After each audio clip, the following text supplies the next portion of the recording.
Well, that certainly is a different look for the G506 Chevy, huh? Hey guys, World War II vehicle guy here again. Sorry, it's been a little while.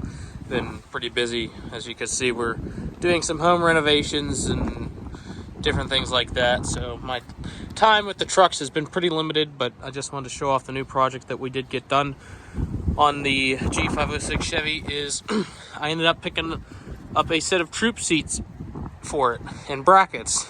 Obviously, when I got the brackets, the wood was pretty much all deteriorated. Actually, it looked like someone had just taken a chainsaw and cut them all off. And so I just basically had these parts, the brackets, the angled items, and then a little piece of wood left.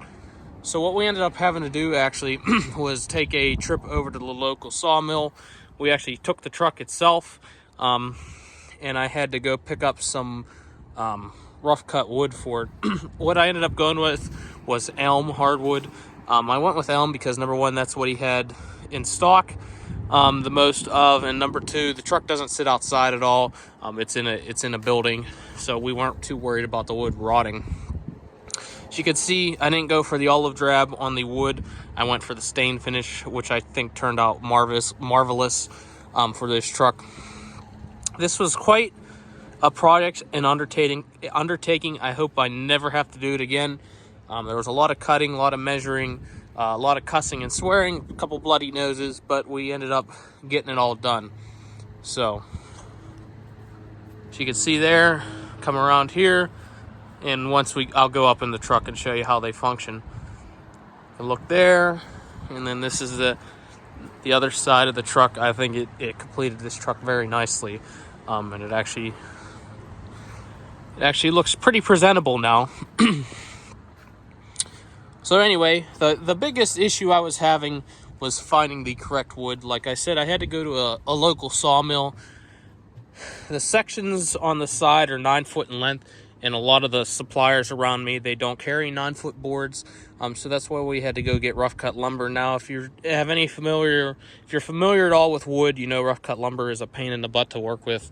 It needs planed. So what I ended up doing was the boards themselves. They're 1x3s, so we have 1 inch thick, and then they're 3 inches wide. I forget what the exact measurement was that I ended up going with, but the rough measurements that I got was 9 foot sections, and I think I trimmed them a little bit because 9 foot was just a little bit too long.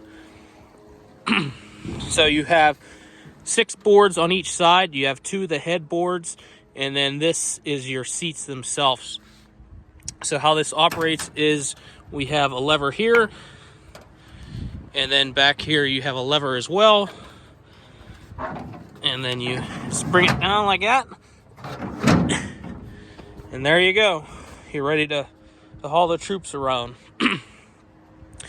So long story short, with these brackets, it was either buy them all or nothing. So I have over 100 troop seat brackets now. So if anyone needs brackets, let me know.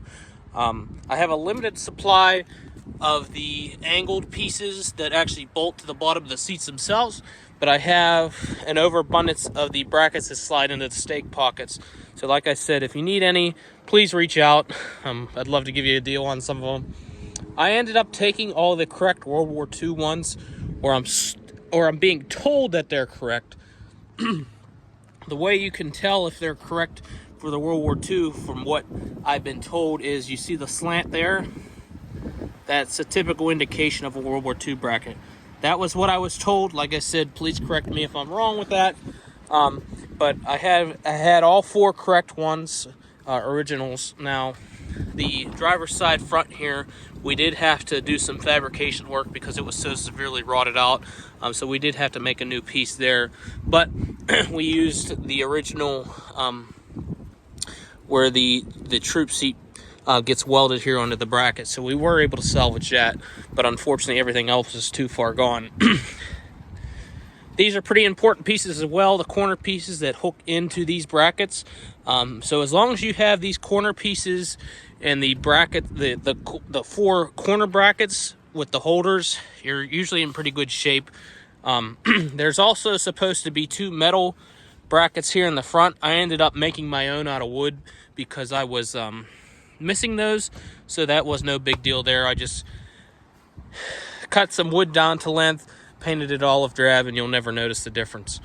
You can see there we have the cutout for the rear, for the window. It could be better. If you look at it, you could see the left side's a little bit shorter than the right.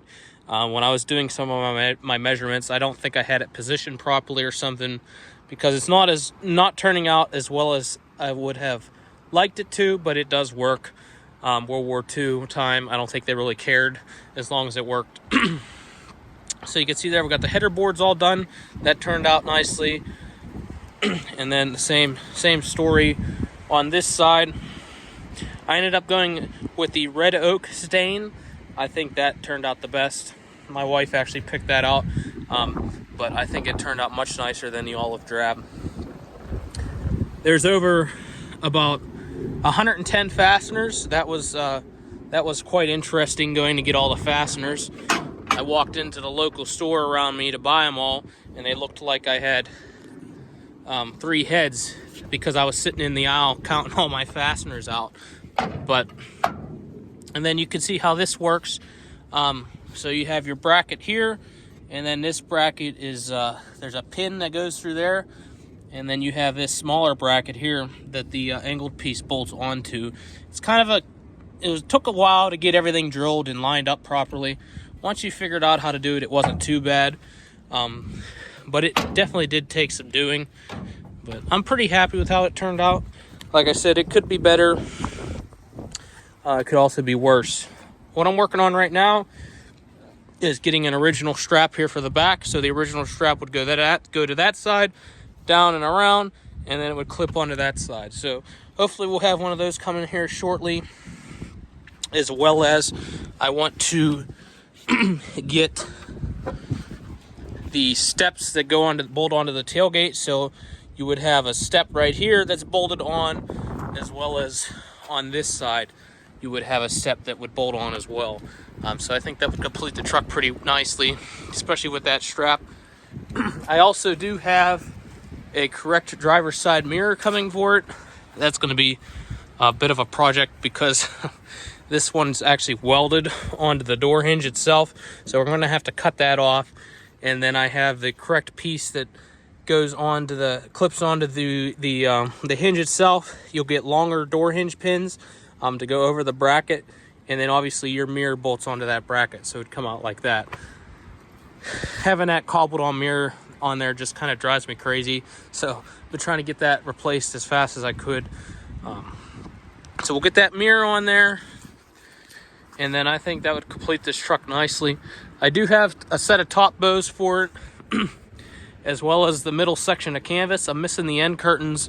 I don't know when I'll be able to get the canvas on this truck. The building that it stays in, it's way too tall with the canvas on it. So I highly doubt I'll really ever have it on, unless I'm at an event where I'm going to stay over. Then I might throw it on. With that, I'm going to have to build, so there's middle pieces that go to the top of the brackets, and then the bows. That's where the angled brackets go on, and then your bows on the top. So I'm going to have to build those stubby little pieces. That shouldn't be too big of a deal. But I'm really looking forward to having this truck at more events and then being able to use it as I should. I think it'll be quite a hit because, like I said before, you don't really see a whole lot of these G506 Chevys. A lot of people don't even realize that they were produced. So when they see Chevrolet on the side, they're like, what the heck, you know? But it's always a good head turner. I think it'll really turn heads now that we have the troop seats on it. But I just want to give a little update video here, what's been going on with the collection. Once I get this project done and this truck kind of wrapped up over the winter time, then I'm going to start on the WC51 with the bed on that, with the wooden bed. I said I was going to do that first, but I kind of got excited when I got those troop seat brackets. So I wanted to get that done. But like I said, if you guys are in need of any brackets, I have plenty of these. They're not correct for World War II, but they do all work the same. You know, it's just kind of one of those little details. So I have plenty of those. If you need any, reach out. Limited supply of the angled brackets, but hopefully you guys enjoyed this update video here. If I don't make a video before then, hope everyone has a good and safe Thanksgiving. Talk to you guys later.